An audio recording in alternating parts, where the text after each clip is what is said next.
You're watching the Ship on Day 1 Field Guide. I'm Hans. Let's get ship done.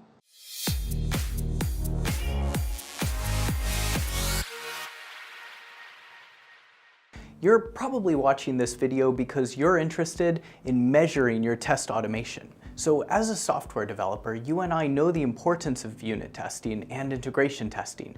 You're probably at a stage now where you've got some written unit and integration tests in your code, and your team is already in the habit of writing these new tests while they're writing the code and deploying them out in pull requests. But the question is, how can we measure that what we're doing is actually successful and actually moving the team forward in a positive way? And for this, when we say positive way, we really mean relying less on manual QA, manual testing of the software that we've written, and maybe taking more time in our day in order to write new software and write new tests. So when we talk about measuring test automation, there are a couple of different vectors that we'll want to look at. The first one is code coverage. And there are three main types of code coverage that we're going to be looking at. The first is function coverage, which means have you run a test that addresses a certain function. The second is line coverage. Have you run a test that addresses a single line of code? And the third, and probably most difficult, but in my opinion the most important, is branch coverage. Have you actually tested every single branch within the code?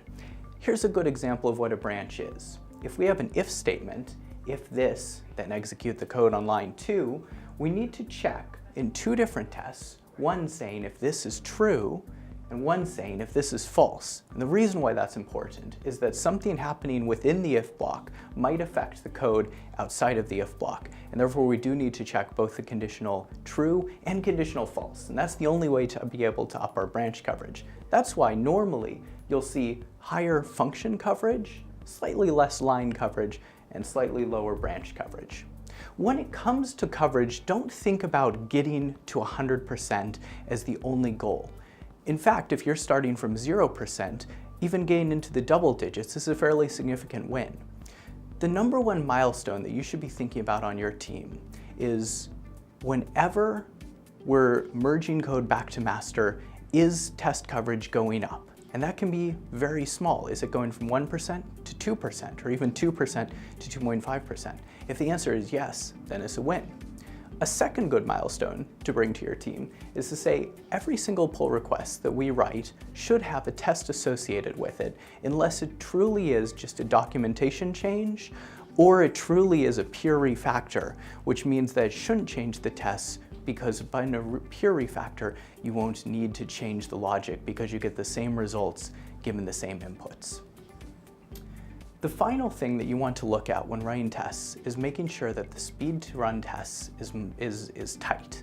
You want it to be running very quickly so that it can be an easy thing to run while you're updating your software, while you're updating the new code that you're writing. If it becomes longer than a few seconds to run, kind of on the scale of tens of seconds, then it's less likely that you're actually going to run the tests.